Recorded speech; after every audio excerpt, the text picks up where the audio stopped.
A continuación tenemos el panel de sociedad y donación de órganos. En este panel están la doctora María Angélica Salinas del Grupo de Donación y Trasplantes del Instituto Nacional de Salud, el doctor Jair García, que es médico coordinador operativo del Hospital San José, y la doctora Alejandra Martín Pinto, coordinadora de la Regional 1, quien es la coordinadora de este panel. Bueno, yo no quiero ser corchadora con esta pregunta que voy a hacer y que voy a poner sobre la mesa, pero hubo un tema importante que hace pocos, una campaña importante que hace pocos meses nosotros creo que vimos todos en redes sociales, y es sobre trata de personas. Y sí me gustaría un poco que pusiéramos ahora en este panel esta pregunta, y es cómo se aborda la trata, dentro de la trata de personas, el hecho de hablar sobre tráfico de órganos.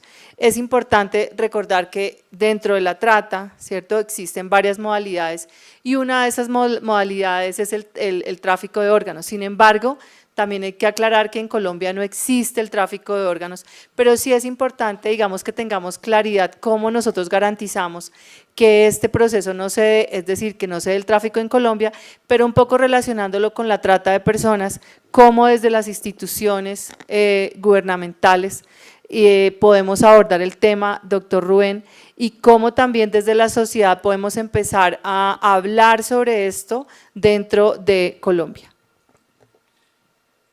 Sí, gracias por la pregunta, muy interesante, y bueno, es una pregunta que quedaría… ¿Sí me escuchan? Sí. Sí. Una pregunta que quedaría al margen de lo que estamos pretendiendo en nuestro simposio. Pero de hecho es un problema internacional, la trata de blancas, la trata de personas, perdón, y es un problema nacional. Ahí sí, como dicen, pues no hay que creer en las brujas, pero que las hay, las hay. Es un problema internacional la desaparición de menores. Es un problema internacional la trata de personas humanas para comercio sexual. Internacional y nacional. De hecho, es un delito internacional. A eso se le ha sumado algo que es el tráfico de órganos, y que a la gente la raptan, la secuestran para sacarle los órganos. Entonces, coloquémonos en el contexto de qué es un proceso de donación y de trasplante y de extracción. ¿Ustedes creen que hacer la extracción de un órgano es como cortarse uno una uña? No.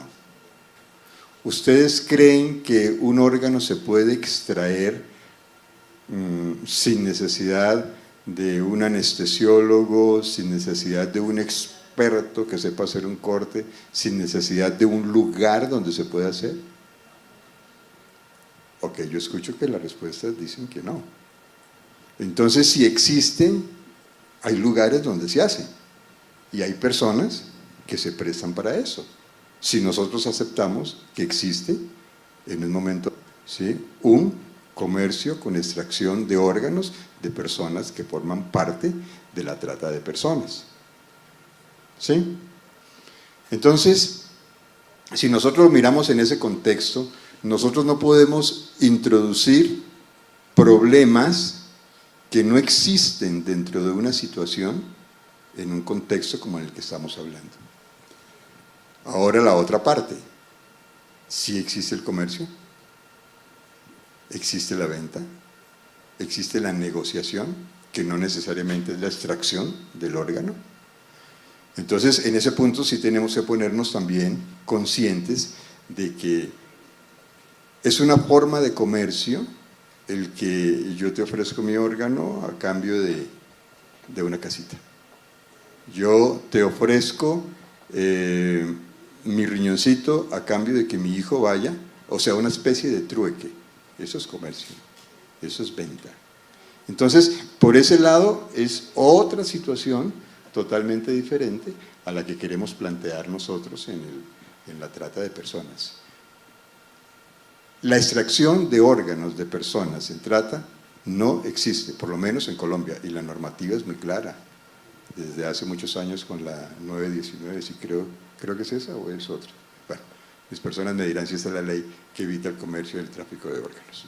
Bueno, es algo así lo que quiero decir, pero yo creo que escucho que las personas quieren aportar más aquí en la mesa, ¿no? Entonces yo les dejo el espacio para que así lo hagan.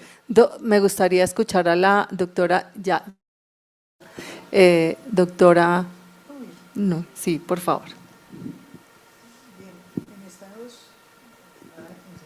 ¿Aló? Ya. Perdón. En Estados Unidos son muchísimas las personas que son víctimas de trata.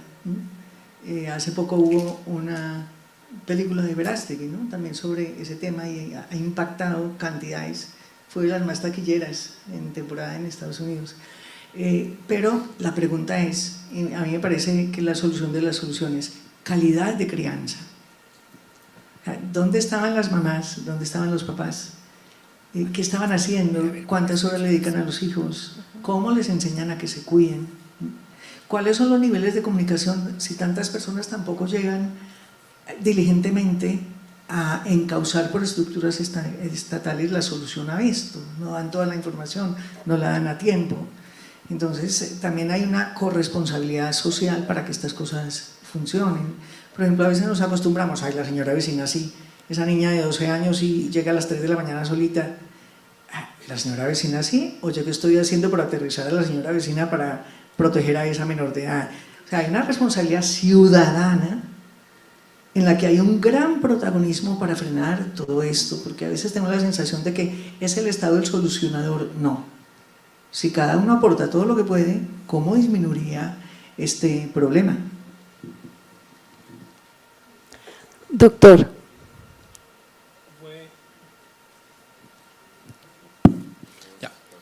Buenos días a todos. Mira, con respecto al problema de la trata de personas, más enfocada hacia la parte del tráfico de órganos, vemos desde la práctica de la gestión de donación, que es en la parte que yo me ocupo, sí es un problema grave, porque realmente la masificación de las fake news a través de WhatsApp, cadenas de WhatsApp, Facebook, donde se habla de que se encontraron camiones llenos de cuerpos sin órganos, eso se va difundiendo. Y si a eso le sumamos que desde los propios entes estatales, como en el 2017-2018, si no estoy mal, hubo en Bogotá una campaña sobre el tráfico de personas, había unas cajas grandes que ponían con personas dentro, y adicional a eso había una en el aeropuerto, tráfico de órganos. Entonces, desde los propios entes estamos como apoyando la idea de que sí existe el tráfico de órganos en nuestro país. Ya cuando ustedes lo han dicho que no, y desde Medicina Legal también han desmentido toda esta versión del tráfico de órganos. Y adicional a eso, todas las campañas esta serie que hubo hace poco de Pálpito, que también tocaba y abordaba el tema del tráfico de órganos, eso es difícil en la vida y en la práctica real, contrarrestarlo, cuando no existe una contrarrespuesta a todas estas cosas que van sucediendo. Cuando salió lo de la serie de Pálpito, se trató de buscar como una respuesta por parte de los entes, incluso desde la parte de la serie, de los protagonistas de la serie, para que realmente dijeran que todo era ficticio.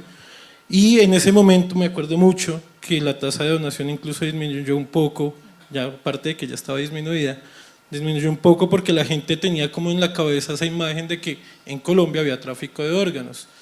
Todas estas cosas llevan a que nosotros, desde nosotros como personal de salud, desde los entes estatales y como todas las personas aquí que están presentes, ayuden a masificar el mensaje de que en Colombia no existe tráfico de órganos, no se venden los órganos, no se beneficia a una persona por encima de otra, afortunadamente.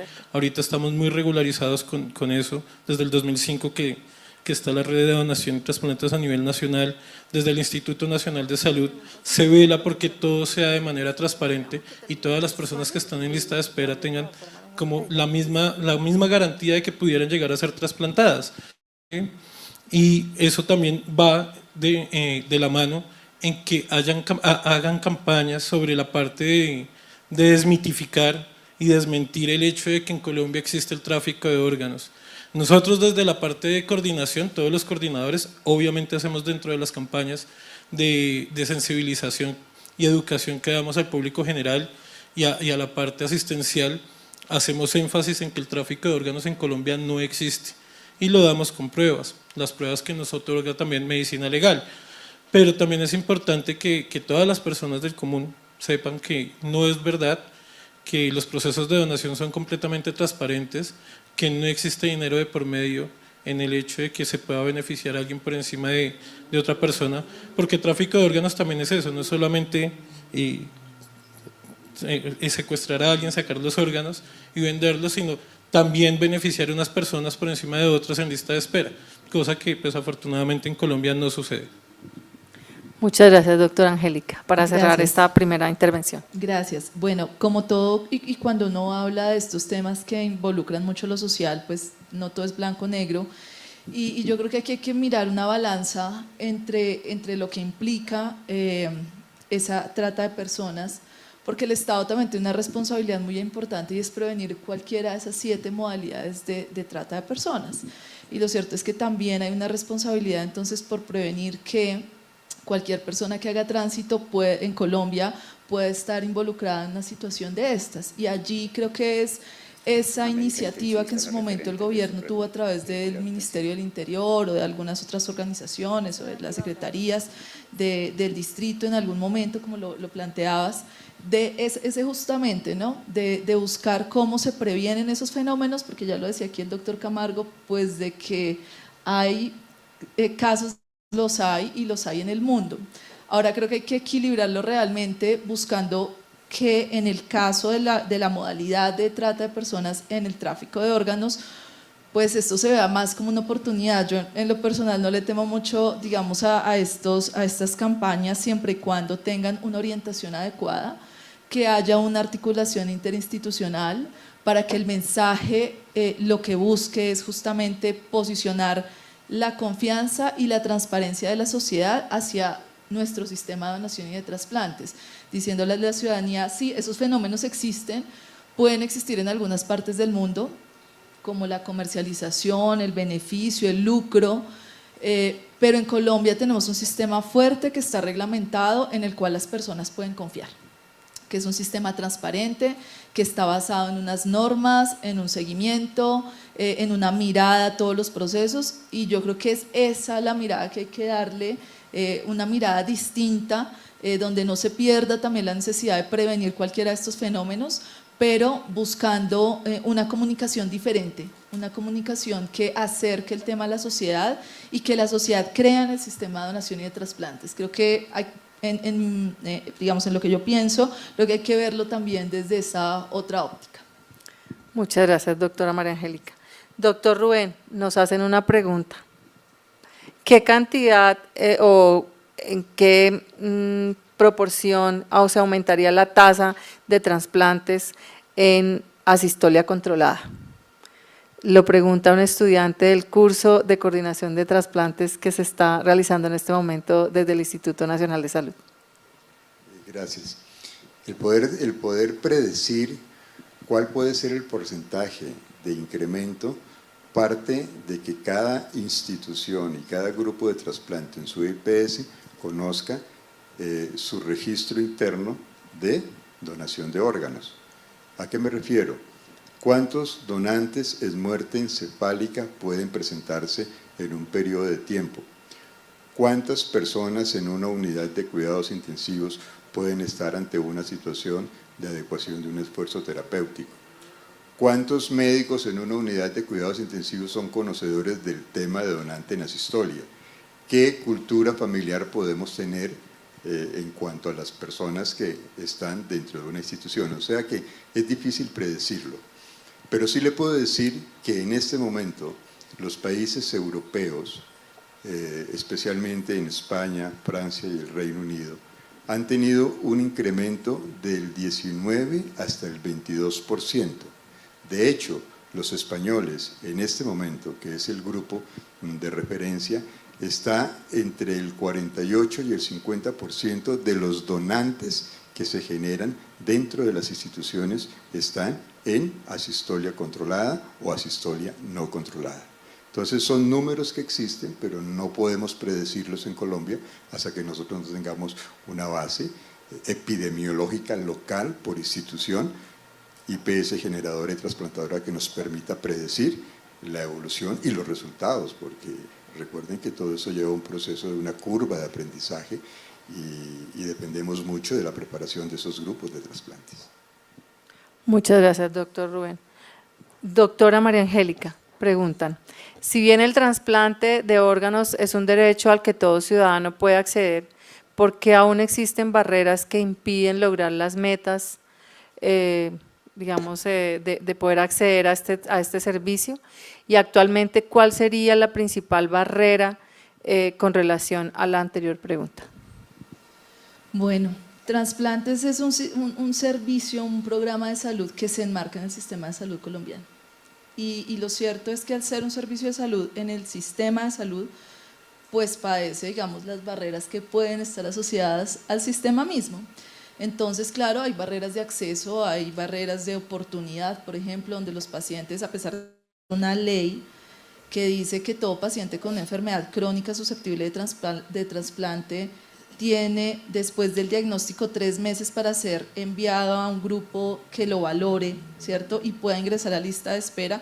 Pues sí, lo cierto hoy en día es que tenemos cientos de casos de pacientes que son diagnosticados y pueden durar años incluso para que oportunamente lleguen a ingresar realmente a una lista de espera.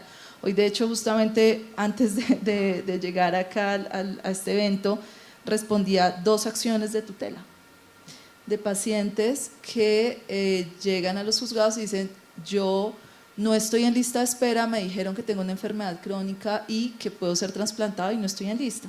Entonces, sí, digamos que padecemos esas mismas barreras de cualquier otro servicio de salud, y allí es donde pues hay que hacer intervenciones. El Instituto Nacional de Salud, particularmente desde hace unos años, implementó una estrategia directa con los aseguradores, con las entidades administradoras de planes de beneficio, y hemos tenido, digamos, unos resultados bastante interesantes. Presentamos algún trabajo en una cohorte que le hicimos seguimiento desde principio de año hasta fin de año, más o menos en el 2021. Logramos que de todos los pacientes que estaban inactivos en lista de espera, es decir, pacientes que en algún momento habían accedido y por razones administrativas los habían sacado de lista, logramos que más o menos el 30% de toda esa cohorte recuperara su ingreso a la lista. Entonces, aquí hay que unir muchísimos esfuerzos, hay que unir esfuerzos con la Superintendencia Nacional de Salud, con los entes territoriales, con los aseguradores. Estamos ya muy juiciosos desde hace unos años haciendo reuniones anuales, por lo menos con los aseguradores, para que los pacientes que tienen este tipo de enfermedades crónicas, derribar, digamos, esas barreras o darles otro manejo para mirar cómo esos pacientes pueden acceder a la lista. Y bueno, allí el canal del Instituto Nacional de Salud pues está abierto, recibimos casi que a diario situaciones relacionadas con acceso a medicamentos, acceso a lista de espera, pero bueno, nos hemos comprometido también como entidad a abrirle esas puertas a la ciudadanía e informarle sus derechos. Ese es otro tema. Hay pacientes que creen que pueden ingresar a una lista, pero realmente no saben cuál es la ruta, ¿no? Cuál es la ruta que deben seguir, cómo deben ubicarse en esa ruta, cómo llegar a qué médico llego primero, en qué momento, cómo accedo, ¿no? Entonces, eso también es importante, la información, y pues allí sin duda que todos juegan un papel importante, las instituciones, todas las personas que están aquí convocadas, en informar y en ayudarnos a informar de ese derecho que tienen las personas. Muchas gracias. Esta pregunta para el doctor: ¿cómo funciona la donación en vida y cómo se puede promover?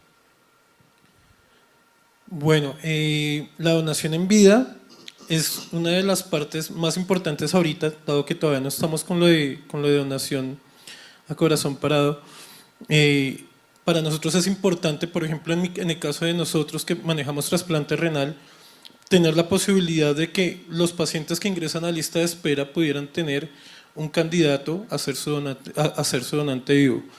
Lo otro que podemos hacer para promover la parte de la donación en vida es como hacer campañas de concientización para que la gente sepa realmente los beneficios que tiene de decidir en vida sobre la donación de órganos y tejidos.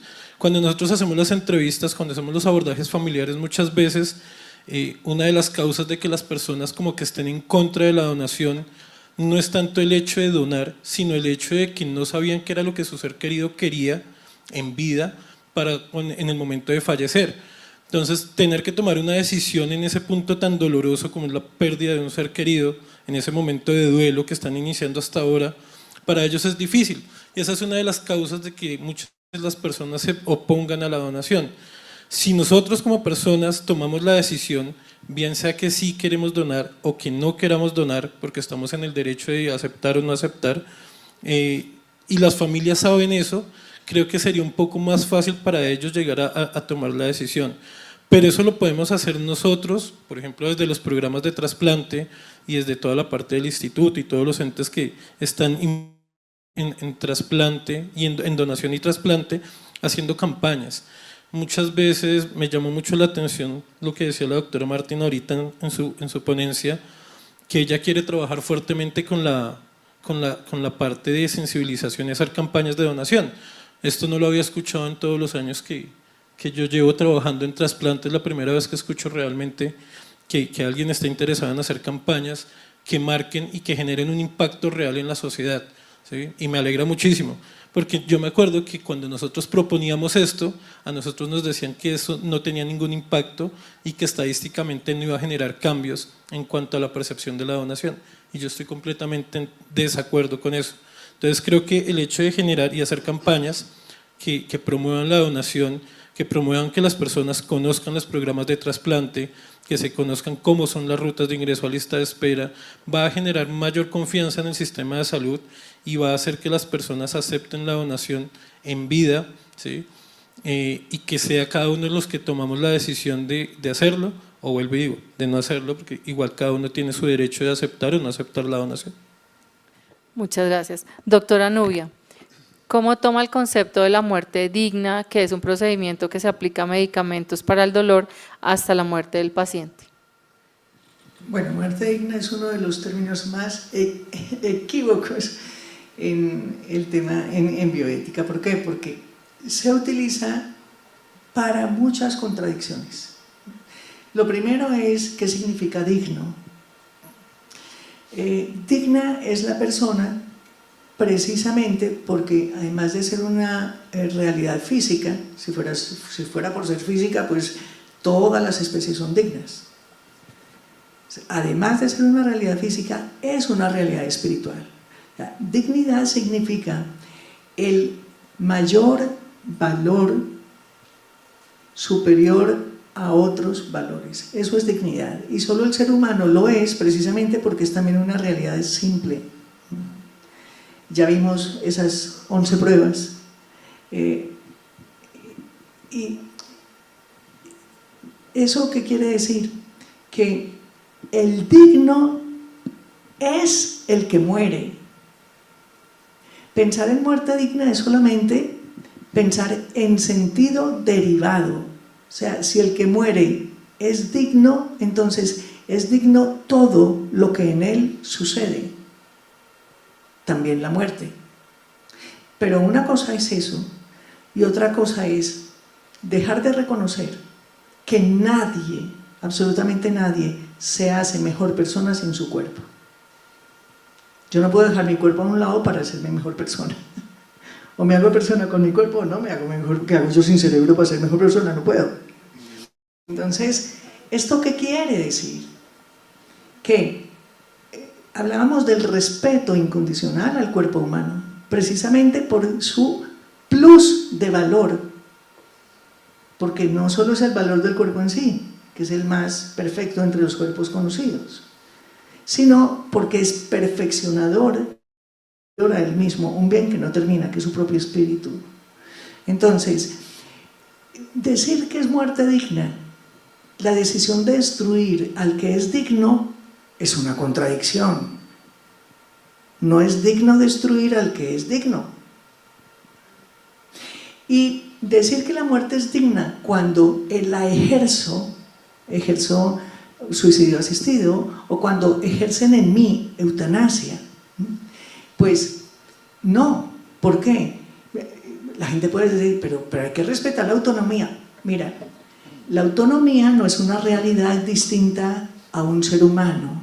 Así como yo no me hago persona sin cuerpo, la autonomía no es una realidad que permanece después de que a mí me practican eutanasia o después de que muero por otra causa. Autonomía es una capacidad mía, y toda capacidad mía es menos perfecta que yo. ¿Por qué? Porque yo soy la que hace posible esa capacidad. En cambio, esa capacidad no hace posible que yo sea.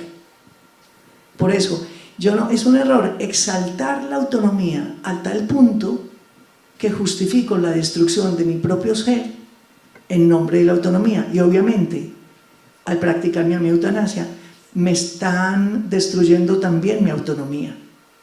Entonces, en nombre de la autonomía se destruye la autonomía y al dueño de la autonomía.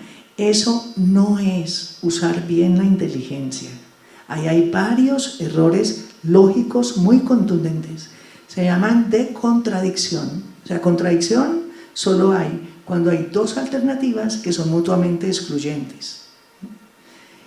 Y ese es el nivel, o sea, el más grave, el más contundente, el más evidente del error de pretender justificar la destrucción de seres humanos en nombre de actos internos de esos seres humanos, sea conocimiento, sea deseo, sea autonomía o sea lo que sea.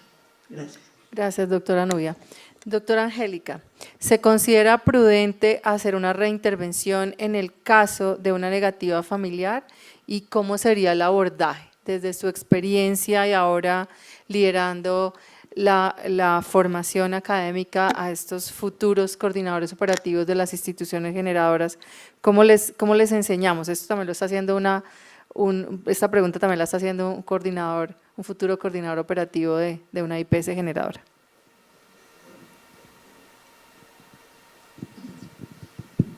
Bueno, otro tema controversial.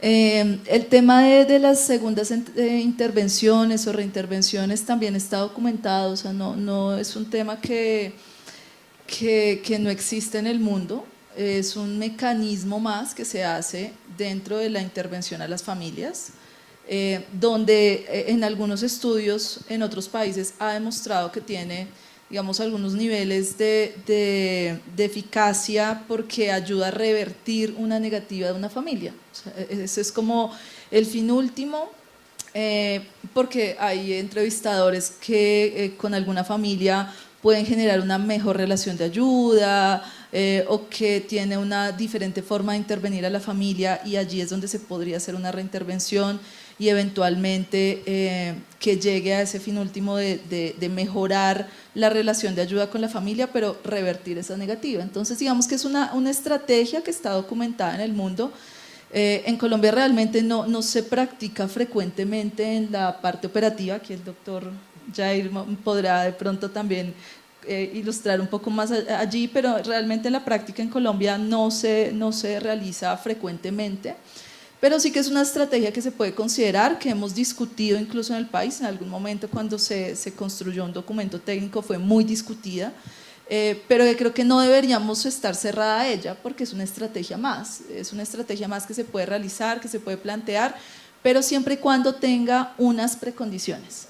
Es decir, que los dos entrevistadores estén de acuerdo, que conversen previamente a intervenir a la familia, previa a hacer la reintervención, que los dos tengan entrenamiento. Entonces, siempre y cuando, digamos, hayan esos prerequisitos, creo que es una estrategia que se podría considerar en algunos ámbitos. Doctor Jair, usted con su experiencia que lo vive día a día, ¿cuál es su concepto frente a esta reintervención? Pues la reintervención sí se podría hacer, pero depende de muchos factores, y el primero y el más esencial para mí es cómo se encuentra la familia. ¿Sí?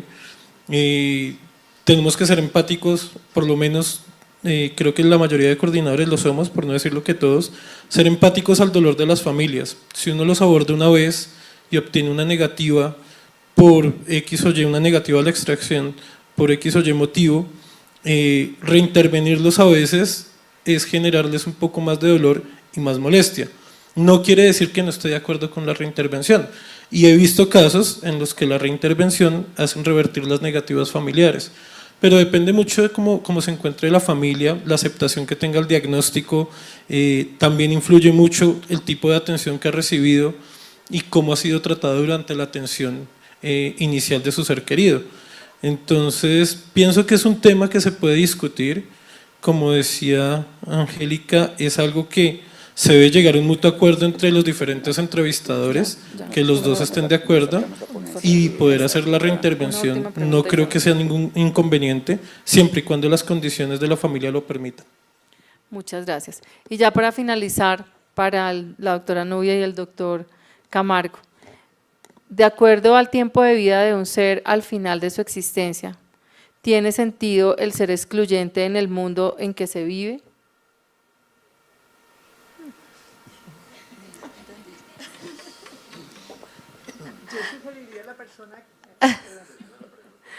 Lo pregunta la doctora Nubia Posada. A ver, sí, pero si la persona que hizo la pregunta contextualiza un poco, creo que le podemos contestar con más precisión, para que se lleve una respuesta que pueda… Solo tenemos eso. Fue una pregunta que se hizo a través del chat de la… ¿Podría repetirla? A ver qué hacemos, Rubén y yo aquí. De acuerdo al tiempo al final de su existencia, ¿tiene sentido el ser excluyente en el mundo que se vive? Buenas tardes. La pregunta la hago es porque muchas veces el tiempo de vida de una persona, dice la parte médica, lo que tú expusiste, le dice, ya no hay más vida porque tienes 2 meses, pero posiblemente esa persona, esos 2 meses le puede dar más tiempo de vida.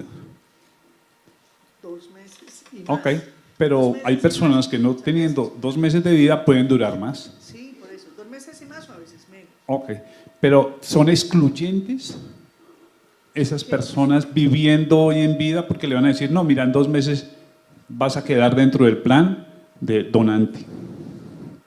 ¿Es excluyente? ¿Estoy siendo claro en la pregunta o no?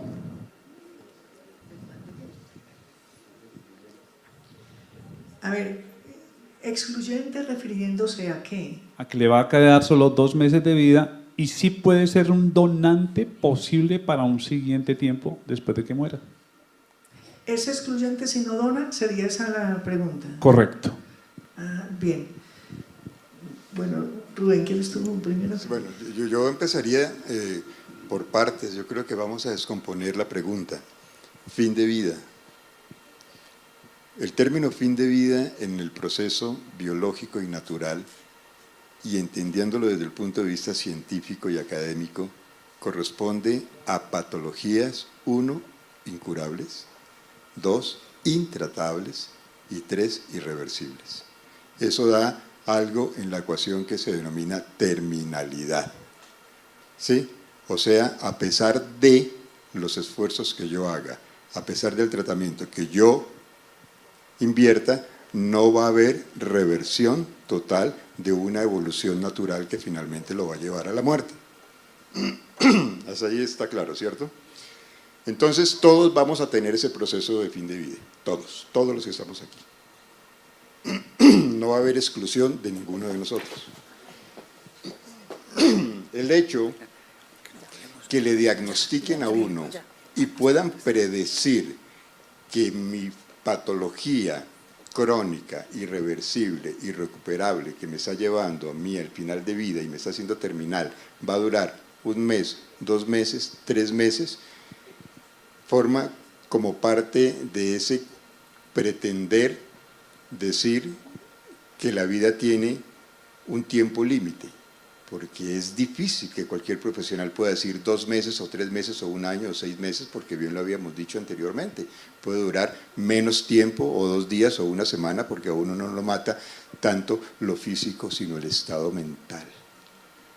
Cuando nosotros nos diagnostiquen un cáncer, y a pesar de que estemos aquí hablando y estemos diciendo que la vida y que esto, yo quisiera que nos sintiéramos nosotros y empezáramos a pensar qué se siente cuando ya uno no tiene futuro, cuando uno ya no tiene una esperanza como la puede tener el vecino o el muchacho que voy viendo, o la niña que va corriendo.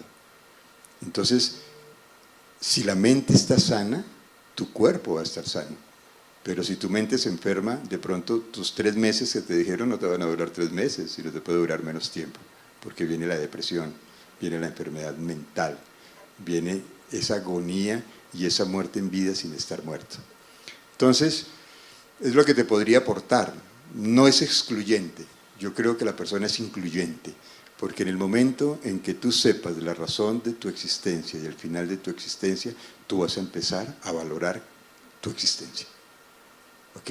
Porque es que el proceso nuestro no es un proceso natural de que yo vengo, como, duermo y respiro, sino nosotros somos una esencia que trasciende y que trasciende en el interior de cada uno. Y tal vez la muerte para nosotros, es decir, es la madurez de tu vida. Es la única experiencia que nosotros no vamos a repetir. Por eso, preparémonos para esa experiencia que de verdad que debe ser increíble, ¿sí? Dejar de existir, después de haber existido y haber hecho todo lo que uno debería haber hecho en el momento en que tenía que hacerlo. Es lo que te puedo comentar así, tratando de filosofar un poco. Sí. A ver, yo diría una cosa. No sé si esto tiene que ver con la anécdota que conté del artículo de 2012 de Salud Pública de España.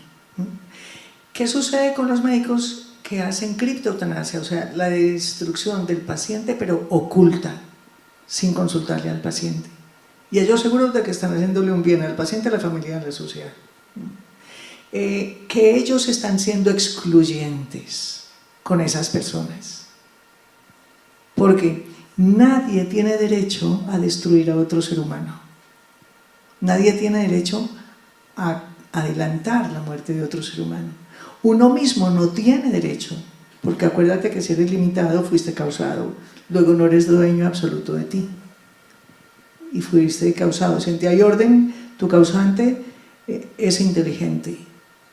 Luego tu vida, esos 2 meses no es una sorpresa. Y además, también, ¿cuál es la clave? El sentido del sufrimiento. Comenté, lo más importante no es lo que nos pasa, es que sepamos aprovecharlo para lograr nuestro mayor bien como personas y el de otros. Si yo entiendo eso e incluyo el sufrimiento en eso que me pasa, yo descubro que el placer más grande, igual que el sufrimiento más grande, son oportunidades para yo crecer como persona, y lo aprovecho. Yo he visto morir personas con mucho sufrimiento, pero las hemos rodeado de cariño, y ellas se han volcado en corresponder a ese cariño, y mueren felices, porque mueren con la seguridad de que la riqueza de un ser humano es el amor, y ellas se van, pero el amor sigue. Bueno, muchísimas gracias a nuestros... ¿Ibas a decir algo más? No. Bueno, muchísimas gracias a nuestros 4 panelistas, doctor Yair, doctora María Angélica, doctora Nubia y doctor Camargo. Muchísimas gracias a ustedes por hacer parte de este escenario académico en el simposio de la Subred Norte en Donación y Trasplante.